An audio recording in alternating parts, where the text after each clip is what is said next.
வணக்கங்களே, கடவுளூர் TV நேயர்களுக்கு லக்ஷ்மி நாராயண அன்பு வணக்கங்கள். இப்போ நம்ம பார்க்க போகிறது வார ராசி பலன் 3ஆம் தேதியிலேருந்து 9ஆம் தேதி வரை எப்படி இருக்க போகிறோம் பார்க்க போகிறோம்.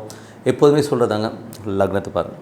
ராசிக்கு பரப்பதை விட லக்னத்து பார்க்க ரொம்ப பர்ஃபெக்டாக இருக்கும். உதாரணமாக ஒரு மகர லக்னம் விருச்சிக ராசினா நீங்கள் விருச்சிக ராசிக்கான பலன்களை பார்க்குறோம், மகர ராசிக்கான பலன்களை பார்க்கும்போது ரொம்ப பர்ஃபெக்டாக இருக்கும். முதல்ல வர்றது பொது பலன்கள், அதுக்கப்புறம் தசாபுக்தி பலன்கள். உங்கள் ஜனகால ஜாதகத்தில் என்ன தசாபுக்தி அந்தரங்கள் வருதோ அதை எழுதி வச்சு அதை மிங்கிள் பண்ணி பாருங்கள், ரொம்ப பர்ஃபெக்டாக இருக்கும். வீடியோட எண்டில் டிப் ஆஃப் த வீக் இருக்குது. ஸோ அதில் பார்த்திங்கன்னா பணம் ஈர்க்கும் முறைகள், ஸோ பணம் எப்படி ஈர்க்கிறது, அதுக்கான மந்திரங்கள்ங்கிறத பற்றி சொல்கிறோம், மறக்காமல் பாருங்கள். தனுசு ராசி. ஸோ தனுசு ராசி பார்த்திங்கன்னா உங்களது ராசி அதிபதி குரு 8ல் இருக்கும்போது ரொம்ப கவனம் தேவை. பேராசையை தவிர்ப்பது நல்லது. தாயார் சார்ந்த உறவுகள்கிட்டலாம் கொஞ்சம் கேர்ஃபுல்லாக இருந்துக்குங்க.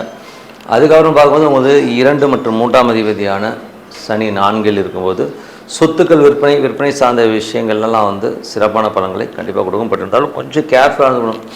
ஸோ ஏன்னா அது குருவுடைய இடம்னும்போது கொஞ்சம் பேராசை காட்டி மற்றவங்க நம்மளை ஏமாத்துறதுக்கான வாய்ப்புகள் இருக்கணும், ரொம்ப கவனமாக இருக்கணும்.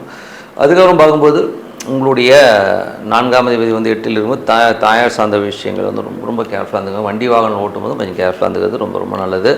அதுக்கப்புறம் பார்க்கும்போது உங்களுக்கு 5ஆம் அதிபதி 5-12ஆம் அதிபதியான செவ்வாய் அவர் இப்போ 7ல் இருக்கும்போது குழந்தைகளால் நல்ல லாபம், நல்ல ஏற்றங்கள் வரும். அது மட்டும் இல்லாமல் கணவன் மனைவி உறவு இதெல்லாமே ரொம்ப சிறப்பாக இருக்கும். வியாபாரத்தில் நல்ல ஒரு பெரிய லாபங்கள் வர்றதுக்கான வாய்ப்புலாம் இருக்குது. பட் அது எல்லாமே ரொம்ப சிறப்பு தான். அதுக்கப்புறம் பார்க்கும்போது உங்களுடைய 5 மற்றும் 11ஆம் அதிபதியான சுக்கிரன் 10ல் நீச்சமாக இருக்கும்போது தொழில் ரீதியான விஷயங்கள், மனசலனங்கள், மனசில் ஒரு சின்ன சின்ன காயங்கள் ஏற்படுறதுக்கான வாய்ப்புலாம் ரொம்ப ரொம்ப கவனமாக இருக்கணும். அதுக்கப்புறம் பார்க்கும்போது உங்களுடைய 8ஆம் அதிபதியான சந்திரன். ஸோ 8ஆம் அதிபதியான சந்திரன் பார்த்திங்கன்னா உங்களுக்கு கொஞ்சம் குழந்தைகள் மற்றும் வேலையில் சின்ன சின்ன மன சங்கடங்களை ஏற்படுத்தும். அதுக்கப்புறம் எல்லாமே சரியாடுங்க. அதுக்கப்புறம் உங்களுக்கு 9ஆம் அதிபதியான சூரியன். ஸோ 9ஆம் அதிபதி சூரியன் 8ல் இருக்கும்போது தந்தை சார்ந்த உறவுகள், வெளிநாட்டில் இருக்கணும், சின்ன சின்ன மனக்காயங்கள், மன கஷ்டங்கள் வரும். ஸோ அதனால் கொஞ்சம் பொறுத்துக்குங்க, இன்னொரு 10 நாளில் எல்லாமே சரியாடுங்க. அதுக்கப்புறம் பார்க்கும்போது 10ஆம் அதிபதியான புதன் பார்த்திங்கன்னா இப்போ உங்களுக்கு 7ல் இருக்கும்போது தொழில் ரீதியான விஷயங்கள் ரொம்ப கவனமாக இருக்கணும். ஏன்னா நிறைய வாய்ப்புகள் கிடைக்கும். பட் இன்வெஸ்ட்மெண்ட் பண்ணுறதுக்கு முன்னாடி 1க்கு 4 வாட்டி யோசிச்சு இன்வெஸ்ட் பண்ணுங்கள். ஏன்னா போய் போட்டுட்டிங்கன்னா அதுக்கப்புறம் லாக் ஆகிறதுக்கான வாய்ப்புகளும் ரொம்ப கவனமாக இருக்கணும். அதுக்கப்புறம் பார்க்கும்போது உங்களுடைய 11ஆம் அதிபதியான சுக்கிரன் 10ல் நீச்சமாக இருக்கும். மூத்த சகோதர நண்பர்கள் விஷயங்களும் கொஞ்சம் கேர்ஃபுல்லாக இருந்துங்க. அதனால் ஒரு மனக்காயங்கள் வரும். பெரிய லாபம் வரும்னு சொல்லிட்டு ஒரு லாக் பண்ணி அப்புறம் பணம் போய் லாக் ஆகிறதுக்கான வாய்ப்புகளும் ரொம்ப கவனமாக இருந்துக்கணுங்க. மற்றபடி என்ன இதுவரை பார்த்த பொது பலன்கள். இப்போ தசாபுத்தி தனுசு லக்னமாக சூரியன் தசாபுத்தி அந்தரங்கள். சூரியன் பார்த்திங்கன்னா உங்களுக்கு 9ஆம் அதிபதி 8ல் இருக்கும்போது தந்தை சார்ந்த உறவுகள், வெளிநாட்டிலும் மனக்காயங்கள், கொஞ்சம் ஸ்ட்ரெஸ்ஸஸ் இருக்கிறதுக்கான வாய்ப்புகள் நிறைய இருக்குது. தனுசு லக்னமாக சந்திர தசாபுத்தி. சந்திரன் 8ஆம் அதிபதி பார்த்திங்கன்னா குழந்தைகள் சார்ந்த விஷயங்கள், வேலையில் கொஞ்சம் கவனம் தேவை. தனுசு லக்னமாக செவ்வாய் தேசாபதி. செவ்வாய் 12 மற்றும் 5ஆம் அதிபதி இப்போ 7ல் இருக்கும்போது குழந்தைகளோட சுப நிகழ்ச்சிகள் சம்மந்தமான விஷயங்கள், அதுக்கான அலைச்சல்கள் இருக்கும். அதனால் நல்ல ஒரு ஏற்றங்கள் வரதுக்கான வாய்ப்பு. வியாபாரத்திலும் நல்ல ஒரு அளவுக்கு ஸ்டாண்ட் பண்ணி இருக்கிற மாதிரி விஷயங்களுமே அற்புதமாக இருக்குது. தனுசு லக்னமாக ராகு தேசம். ராகு 3லும் பெரிய தைரியம், ஏதாச்சும் இருந்தாலும் ஒரு உண்டுலன் பண்ணிடுவோம், ஏதாச்சும் ஒரு கை பார்த்துருங்கிற லெவலெல்லாம் போகும். ஸோ எல்லாமே ரொம்ப சிறப்பு தான். அதுவும் வியாபாரத்தில் ரொம்ப அற்புதமான ஒரு பலன்கள்லாம் கண்டிப்பாக இருக்கும்.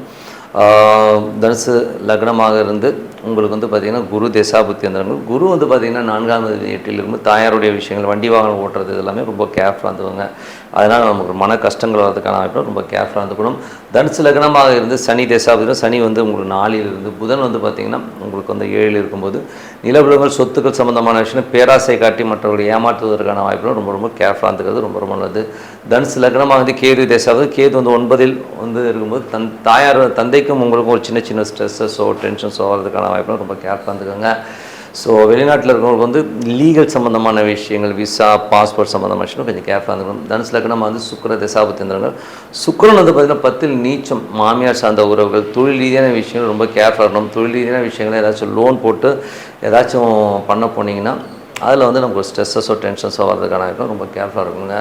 மற்றபடி என்னை பொறுத்தவரை நல்ல ஒரு பிரார்த்தனை, மனதார இறைவனை பிரார்த்தனை கண்டிப்பாக அடுத்த லெவலில் போகிறதுக்கான ரொம்ப சிறப்பாக இருக்குது. Tip of the week. So tip of the வீக்கில் பணம் ஈர்க்கும் முறை. ஸோ பணம் ஈர்க்கும் முறைன்னும் போது நிறைய பேர் தெரியலும். இதில் பார்த்திங்கன்னா மனம் ஒரு பெரிய ரோல் ப்ளே பண்ணும்.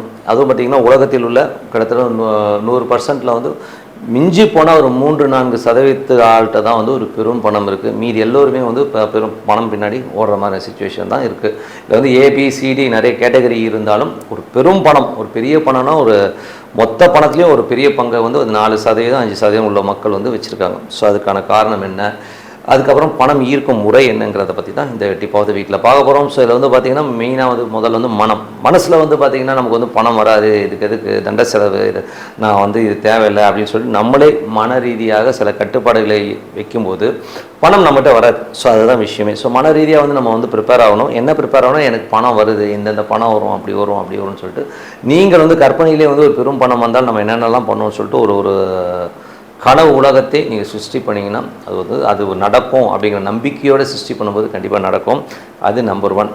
ரெண்டாவது வந்து பணம் ஈர்க்கிறதுக்கான இன்னொரு விஷயம், இதை நீங்கள் மைண்டில் ஃபிக்ஸ் பண்ணிவிட்டு அதுக்கப்புறம் பார்த்தா குபேர காயத்ரின்னு ஒன்று இருக்குங்க. ஸோ இந்த குபேர காயத்ரிங்கிறது வந்து பார்த்திங்கன்னா எனக்கு தெரிந்த ஒரு நண்பர் இடத்துல வந்து ஒரு கோயம்புத்தூரில் இருந்தார். ஸோ அவர்லாம் பார்த்திங்கன்னா ஒரு 108 முறை வந்து காலையில் சாயங்காலம் பண்ணிக்கிட்டே இருப்பார். ஸோ அவர்கிட்ட பார்த்திங்கன்னா பணம் ஃப்ளோட்டிங் வந்து பெரிய அளவில் க்ரோர்ஸில் இருந்தது. ஸோ அவர் வந்து அதை மிஸ் பண்ண இத்தனைக்கும் ஒரு பேங்க் மேனேஜராக ஒர்க் பண்ண அவர் வந்து பிஸ்னஸ் செக்டரில் வந்து இந்த மாதிரி ஒரு பெரிய ரொட்டேஷன் கொண்டாந்தார். ஸோ அது அவரால் முடிஞ்சுது. காரணம் என்னென்னா அவர் வந்து அந்த மந்திர உச்சாடங்கள் அதுவும் குபேர காயத்ரியை வந்து அவர் பண்ணிகிட்டே இருப்பார்.